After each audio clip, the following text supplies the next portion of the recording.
जीवों के जो नामकरण की पद्धति है वो कंप्लीट हो गई है। ठीक है, जीवों के नामकरण की पद्धति दी थी कैरोलस लीनियस ने। ठीक है, अब इसके बाद हम जीव जगत का जो वर्गीकरण है ये पढ़ते हैं। अब देखो, वर्गीकरण में हमने पढ़ा था कि 5 जगत अवधारणा है, उस अवधारणा के अनुसार जीव जगत का वर्गीकरण है वो किया गया है। ठीक है, और जीव जगत का वर्गीकरण है 5 जगत जो बनाए थे वो Monera, protista, Plantae, Monera, protista, fungi, Plantae और एनिमिलिया। ठीक है, अब हम सबसे जो पहला जगत है 1 नंबर, उसके जो प्रमुख लक्षण है उसके बारे में पढ़ते हैं। सबसे पहला जगत था मोनेरा जगत। मोनेरा जगत, ठीक है, मोनेरा मोनेरा जगत है। इसके अंदर सभी जो जीवाणु हैं उनको सम्मिलित किया गया है। ठीक है, अब मोनेरा की हमने कुछ खास बातें पहले पढ़ चुके हैं, पढ़ी थी कि इसमें सभी एक कोशिकीय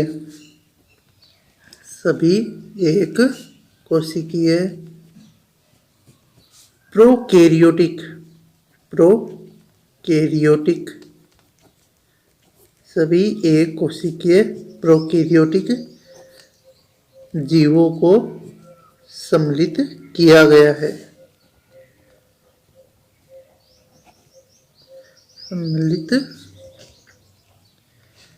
किया गया, यानी सभी एक कोशिकीय प्रोकैरियोटिक जीव है। सभी एक कोशिकीय प्रोकैरियोटिक जीव है वो आते हैं मोनेरा जगत में। ठीक है, अब इनकी और खासियत क्या है कि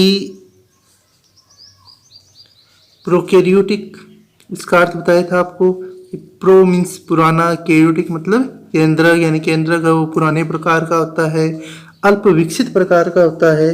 तो इनमें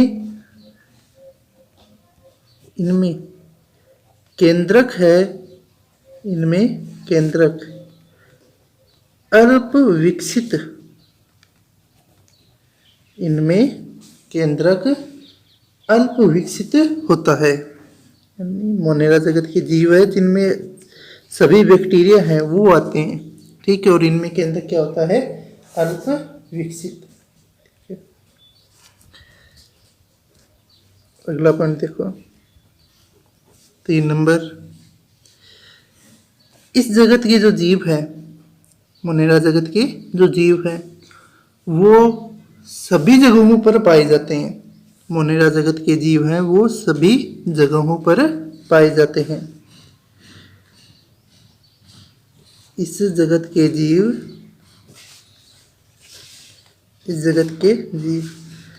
सभी जगहों या सभी स्थानों पर पाए जाते हैं। इस जगत के जीव सभी स्थानों पर पाए जाते हैं। ठीक है, देखो मोनेरा जगत में बैक्टीरिया है वो आते हैं। ठीक है, बैक्टीरिया है वो सभी प्रकार के आवास है, चाहे ऐसे स्थान जहाँ पर बहुत ज़्यादा ठंड हो, अत्यधिक जहाँ पर जो टेम्परेचर है वो माइनस में हो, वहाँ पर भी ये जीव रहते हैं। और ऐसे स्थान जहाँ पर जो टेम्परेचर है वो बहुत ज़्यादा हो, लगभग 40-50 से भी ज़्यादा, वहाँ पर भी ये जीव है वो रहते हैं। यानी गर्म झरनों से लेकर जो ग्लेशियर्स है वहाँ तक ये जीव है वो पाए जाते हैं।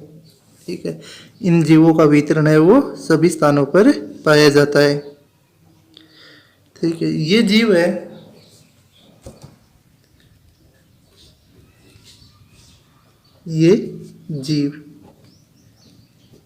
स्वपोषी या परपोषी होते हैं। यानी स्वपोषी भी है और परपोषी भी, स्वपोषी भी हो सकते हैं और परपोषी भी हो सकते हैं। ठीक, देखो स्वपोषी किसे कहते हैं, वे जीव जो अपना भोजन स्वयं बना सकते हैं। यानी वे जीव जो अपना भोजन है वो स्वयं बनाते हैं, अपने भोजन के लिए दूसरे जीवों पर निर्भर नहीं रहते हैं। ऐसे जीवों को स्वपोषी जीव कहते हैं, जैसे कि पेड़ पौधे हैं, ये सभी स्वपोषी हैं। और वे जीव जो अपने भोजन के लिए दूसरे जीवों पर निर्भर रहते हैं उन्हें परपोषी कहते हैं। ठीक है, तो बैक्टीरिया है, मोनेरा जगत है, इसमें बैक्टीरिया है। बैक्टीरिया स्वपोषी भी है और परपोषी भी है। स्वपोषी का उदाहरण देखो, एक बैक्टीरिया है जिसका नाम होता है नील हरित शैवाल, जिसको बोलते हैं दूसरा नाम होता है साइनोबैक्टीरिया। ठीक है, इसमें हरित लवक पाया जाता है और ये प्रकाश संश्लेषण की क्रिया के द्वारा अपना भोजन है वो स्वयं बना लेते हैं।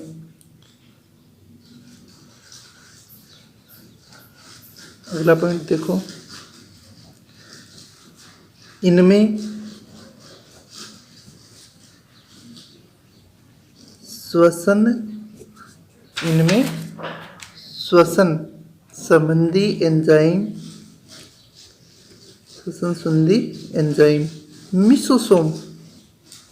मिसोसोम पाए जाते हैं।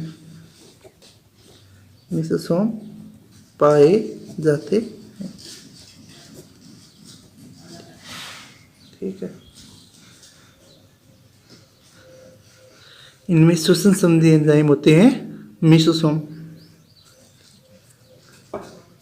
सभी बैक्टीरिया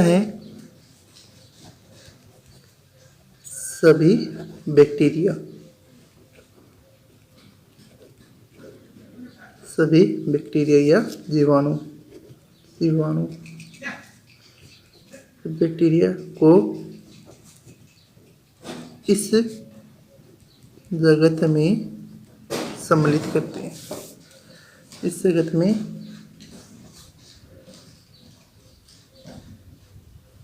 सम्मिलित करते हैं।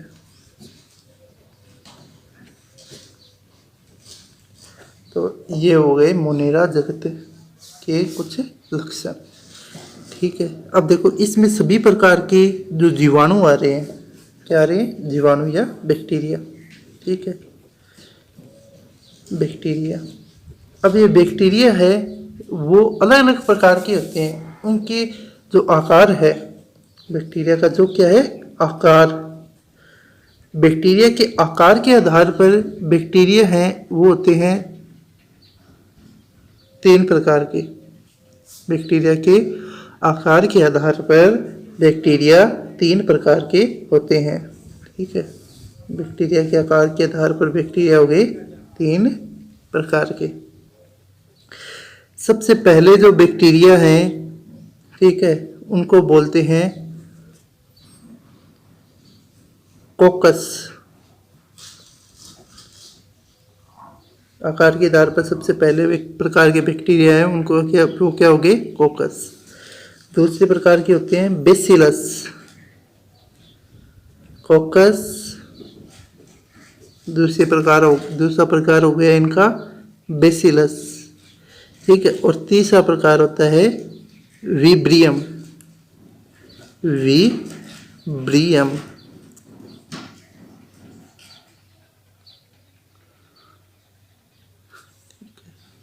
तीसरा प्रकार क्या हो गया, विब्रियम। इनके तीनों के अलावा एक प्रकार के और बैक्टीरिया हैं वो भी पाए जाते हैं। ठीक है, उनको बोलते हैं स्पाइरिलम। एक प्रकार के और होते हैं जिनको क्या बोलते हैं, स्पाइरिलम। ठीक है, तो इसको आगे लिख देते हैं स्पाइरिलम।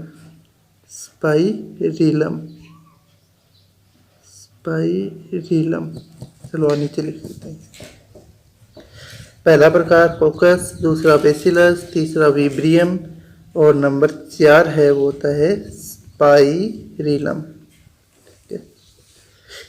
स्पाइरिलम, ये 4 प्रकार के बैक्टीरिया हैं वो पाए जाते हैं आकार के आधार पर। सबसे पहला प्रकार था इसका कोकस, 1 नंबर कोकस।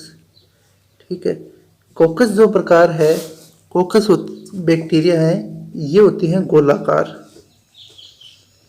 कोकस बैक्टीरिया कैसे होते हैं, गोलाकार, यानी इनकी संरचना है वो इस प्रकार से होते हैं, गोल होते हैं ये।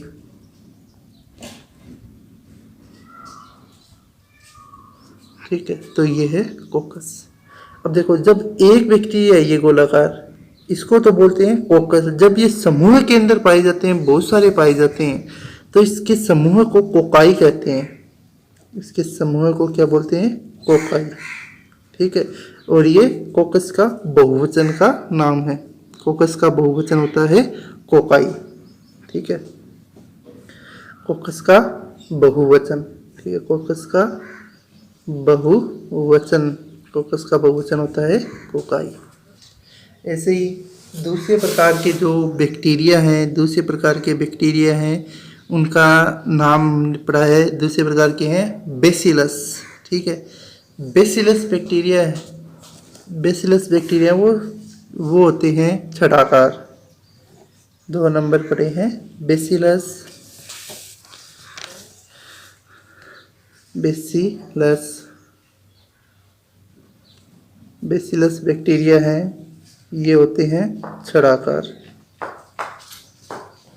बेसिलस बैक्टीरिया होते हैं छड़ाकार, और इनकी जो संरचना है वो लगभग इस प्रकार की होती है, छड़ के आकार की होती हैं ये, लंबे।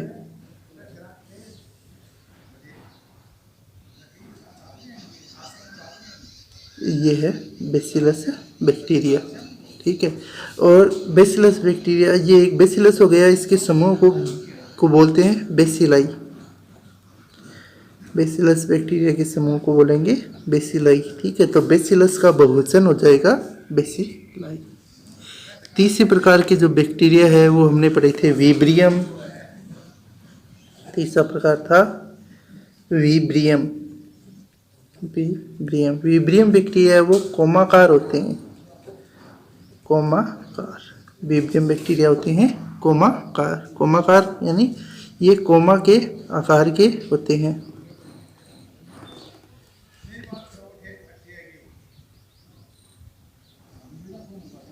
इनकी संरचना लगभग इस प्रकार की होती है, कोमा के आकार की।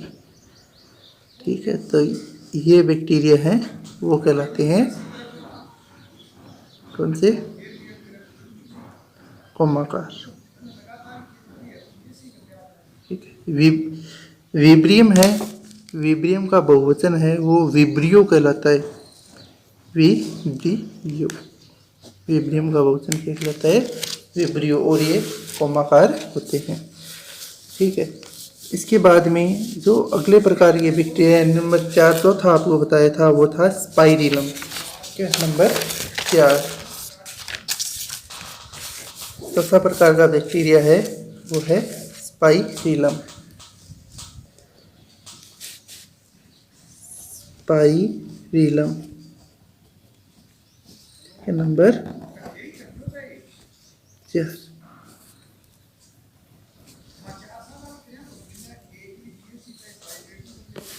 स्पाइरिलम। ठीक है, स्पाइरिलम जो बैक्टीरिया है उनका आकार है वो सर्पिलाकार होता है। ये होते हैं सर्पिलाकार।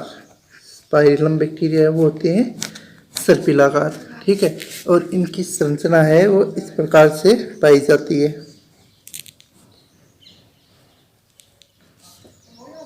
ठीक है, ये है स्पाइरिलम बैक्टीरिया।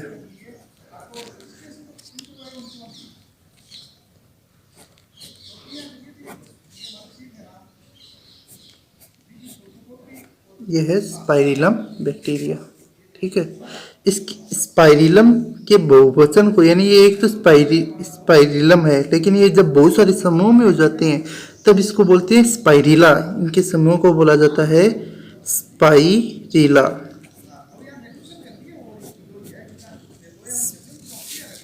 स्पाइरिला।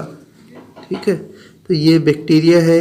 ठीक है, बैक्टीरिया की जो संरचना है वो बहुत ज़्यादा सरल लगती है, लेकिन इनका जो व्यवहार है, संरचना सरल लगती है लेकिन इनका व्यवहार है वो बहुत अधिक जटिल होता है। ठीक है, बैक्टीरिया है इनमें अन्य जीवों की तुलना में जो विविधता है वो बहुत अधिक पाई जाती है।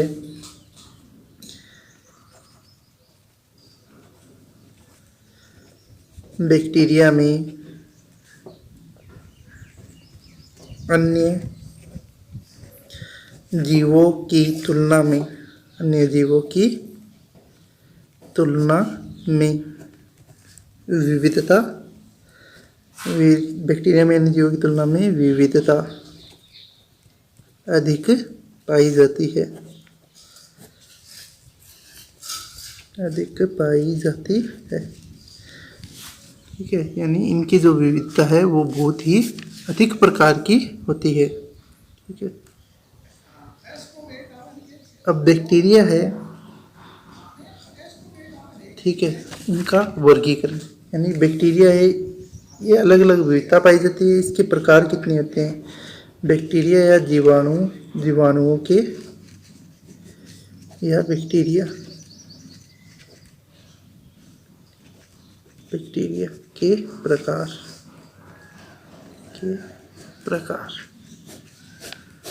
ठीक है, बैक्टीरिया या जीवाणुओं के प्रकार। ये बैक्टीरिया या जीवाणुओं को दो भागों में बांटा जाता है। सबसे पहला प्रकार इसका उनको बोलते हैं आद्य बैक्टीरिया,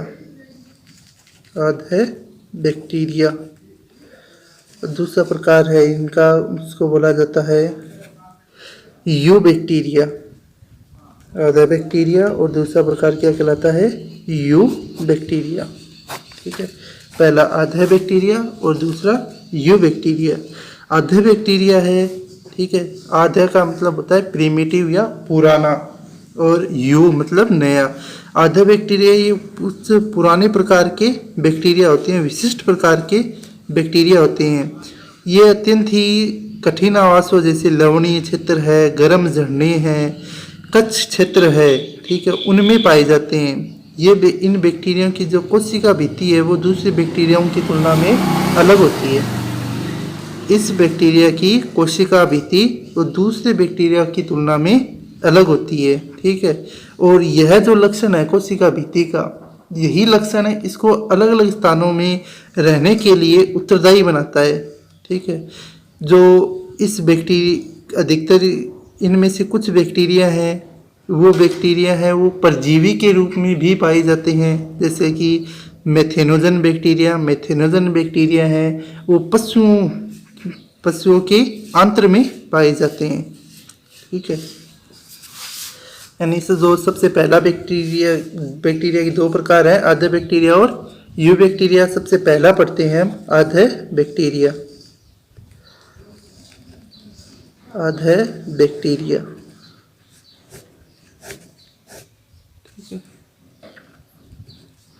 आद्य बैक्टीरिया है, ये विशिष्ट प्रकार के होते हैं। ठीक है, ये विशिष्ट प्रकार के होते हैं, ये विशिष्ट प्रकार के होते हैं। ठीक है, ये लवणीय क्षेत्रों,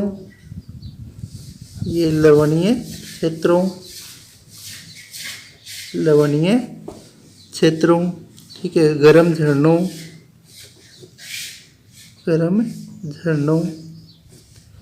कच्छ क्षेत्र में पाए जाते हैं। ठीक है, इन स्थानों पर ये बैक्टीरिया है वो मिलते हैं। ठीक है, इन बैक्टीरिया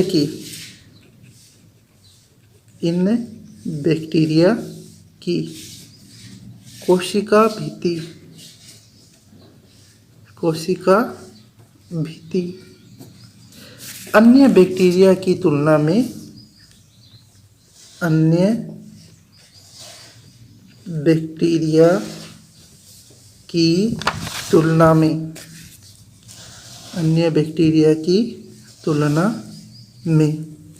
इन बैक्टीरियाओं की कोशिका भित्ति है वो अन्य बैक्टीरियाओं की तुलना में अलग प्रकार की होती है।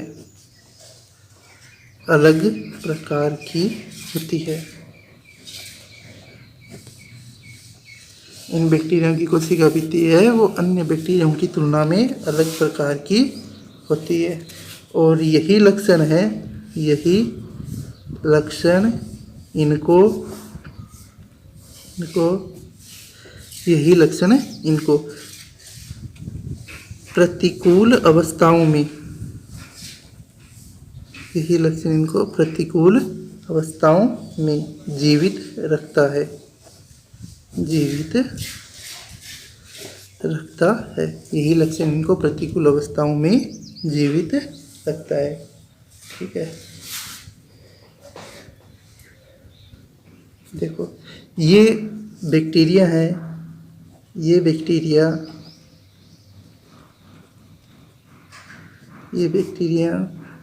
अधिकतर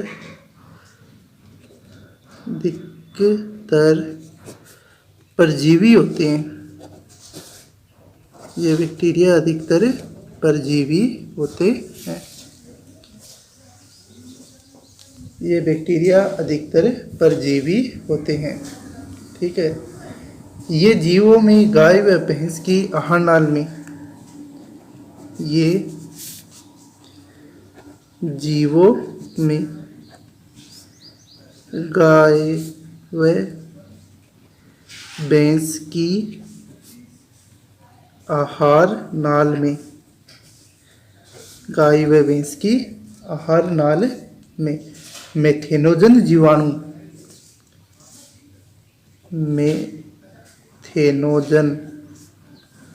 मेथेनोजन जीवाणु।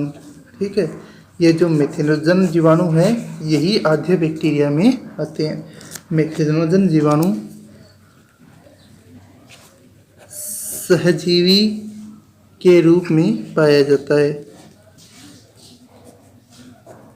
सहजीवी के रूप में पाया जाता है। ठीक है, इसके द्वारा गोबर में मीथेन गैस का निर्माण किया जाता है। ठीक है, या गोबर गैस का निर्माण किया जाता है। इसके द्वारा गोबर से मीथेन गैस का निर्माण किया जाता है। इसके द्वारा गोबर से मीथेन गैस का निर्माण है वो किया जाता है।